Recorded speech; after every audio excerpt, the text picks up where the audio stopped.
Kia ora te whānau, it is Tomo here, aka the Māori that bikes. I am up in Vegas and I'm not alone. We are going to head into the forest with this lot.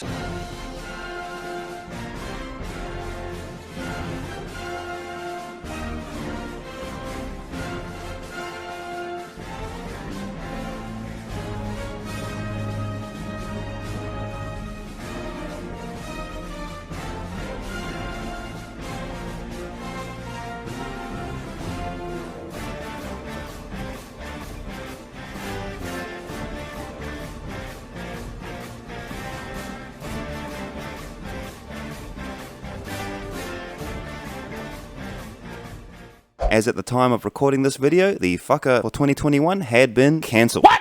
What the f***? Pretty shocking news for the entire MTB community, especially for those people who are looking to participate in the event. I myself had been scheduled to ride the 50km on the Saturday and then follow that up with a 25km on the Sunday. And it turns out quite a few other groups had a similar idea, so there were a lot of different people out there riding their own different type of race. In this video, it's essentially just me and the guys riding around the forest for about 50 or so kilometers. Other than Gerard, who I'd ridden with in the WHAKA 2020, the rest of the lads I didn't actually know I had never ridden with before. I got to hang out and ride with Jace Likes Bikes, aka Jason Kennedy, for the very first time. Now, we've been in contact on YouTube and the social media channels, and so it was like, you know, really cool to do that sort of thing where we can just hang out and just ride. Jace was basically playing tour guide for us all, leading us out for the 50km circuit. He's very fit, very quick. Old mate Jace over here was just warming up his cruising pace. So fast, he makes fast people look not fast. Can we just interrupt your ride to ask, as the race leader, what are your predictions for the rest of the day? Start off slow and then go slower. Do you predict any crashes or falls to happen this day? I'm hoping so. Not from me, obviously, just from you. What the hell you say? Need a bit of blood or there's no mountain biking. Mountain biking! So I do apologise if the video sort of jumps around a bit and it feels a little bit disjointed. Along the way we gained a few people and we lost a few people. Ultimately everybody made it in the end. You can always check out the comment section down below where I have a link to my Strava of the actual circuit that we took. What's the tucky here, man? What's going on? Well, new pedals. Oh, so that's the reason why you fell. My speciality is falling uphill. I see. How are you feeling, bro? Primo. Primo as? All good, my mans? All good, mate. Nice. How are you, bro? Bigger battery needed, I think. I think we've done something like maybe between 15 and 18k now-ish. Yeah, we're going to go along the road here to WHAKA100 and then over to Paddy's Run. The Tiggity Tickler. That'll tickle all right. Let's go. The more astute of you will recognise this as the top part of WHAKA100. I must capture this for posterity. What do you notice about said outfit and said outfit? Right down to the socks right here. Oh, we're having a good time, right? Yeah? Yes. Absolutely. Mountain biking. So other than the 50km distance which I rode in 2020, I can't really speak to the other events that happened prior to that year. But what I can offer to you as a beginner, if you're looking to get into this sort of thing, is a couple of bits of advice. And the first one being is try and get your fitness squared away. It is a big factor in actually helping you to not only get through the race and complete it, but also just to make it that much more enjoyable. Everything is made a lot easier when you're a little bit fitter. Number two is if you are able to go and session the trails, especially the trails that you know are going to be coming up in the race. 50km is going to cover quite a bit of the forest day, so there's a good chance you're going to tick off most trails. What I had been doing prior in 2020 to the event was that I was going up on multiple trips and going and doing as many of the G4s and G5s as I possibly could. Not that I'd ever see a G5 show up in an event, but hey, you never know. Definitely going to see a lot of grade 3s and grade 4s in there, so it's worth the time to, you know, tick all those ones off. What it does is it actually gives you a lot of confidence going into the actual ride or race, depending on your mindset. Now, something that I really need to mention here to anybody who's watching this and is pretty much just a beginner is making that differentiation between riding and racing or competing and completing. By that I mean is if you are a racer, you already know what's involved and you're going to be gunning as hard as you possibly can to actually either, you know, set the best possible time that you can do, or you're looking to podium. For those of us who are not that way inclined, you are just simply looking to enjoy the day, hopefully don't have any mishaps, and you want to have that good experience. Chances are, if you have a good experience, you are likely to come back. Reflecting back on it now, whānau, we were actually quite lucky to be able to ride in the forest. Having said that, it was a bittersweet moment because we really should have been racing. A lot of people had invested time, money, effort in terms of training and travel, and it never actually got to be realized. You know, the event never actually happened, which was a bit of a hard pill to swallow. Now, I can't speak for anybody else, but me personally, I wasn't going to be so upset that I was going to be bitter about the situation that had unfolded. I still get to ride my bike, I get to hang out with new friends and faces, I get to ride all the cool trails up in Rotorua. We are the champions, my friends. So we're taking a momentary respite, just getting a little coffee thanks to the man here. How crack up is this, stopping to have a feed like on on course. If the day was like actual, I probably would still have a stop. I know, I love these little stopping moments because then you get to catch up with people that you don't often see. Chris Grant, also known as the Tukunohi Terror. And for those of you who don't know, I'm gonna link a clip to what happened on that last WHAKA. Yeah.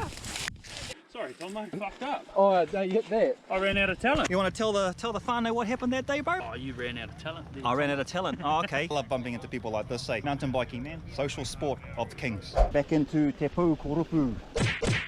Sure, whānau, if you've made it this far, well done. We're about halfway through our 50-kilometre circuit. Pretty much once we left Tawa, we were about 25 kilometres in. We then finished off the rest of Te Pū Korupu and then headed towards Apu Moana, which most people who have ridden in the Reds will know is a very lovely grade 2 climbing trail where eventually we will head towards the grade 5 minerals. Now, remember earlier in the video how I said you never know? Well, this was one of those circumstances where you never know, and it actually occurred. It was really cool knowing that we're going to be riding a grade 5, but I didn't get any video, damn it. On direct road, climbing with the crew.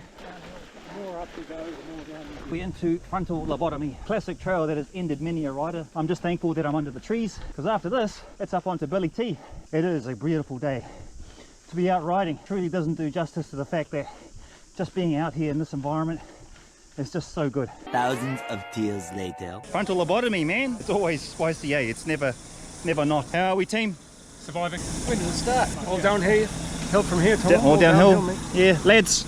All good road. All goods. Right, so you would have noticed that I've done a bit of a jump ahead towards G-Rock. We did do the climb from Billy T and then dropping it onto Billy T itself. Now G-Rock is quite open and exposed. It was very dusty, super dusty, so I was hanging back from old Foxy Boy up the front here just a little bit and giving him a bit of room to maneuver. Once we'd gotten to the end of G-Rock, we then transitioned into Chestnut Link, which is very nice because once again we're back underneath the natives, sheltered, we're out of the heat, and we can just bomb along for a little bit before we end up connecting onto Roller Coaster. Really nice to actually whip through there, and then we finally connect and transition onto Old Chevy. Good old Chevy.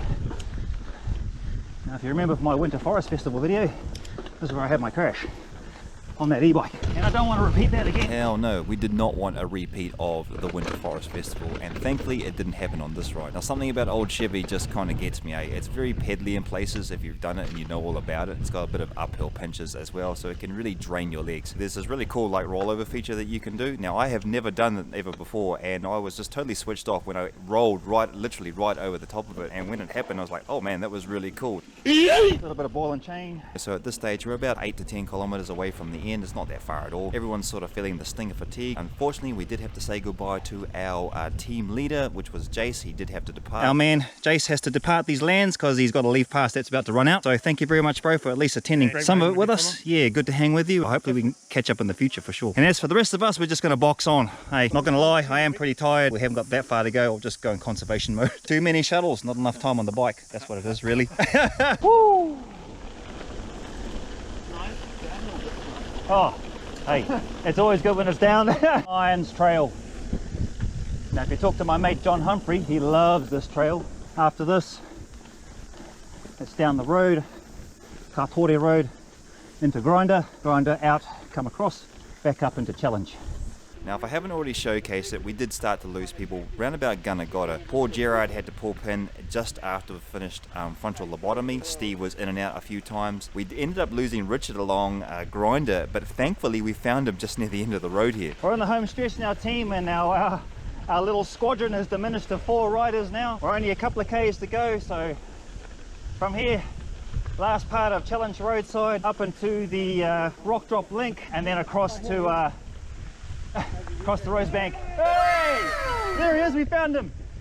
Our lost sheep. Once we got to Rosebank, I was hyping out because I knew we were near the end. It was just a damn shame that we weren't all riding under race or ride conditions, because going across that creek gap with all those people there watching, it's so cool. Like, it just lifts you up and gives you that final buzz and push just to go hard to the end of the line. That is kind of like my only regret, but instead we had to provide our own hype.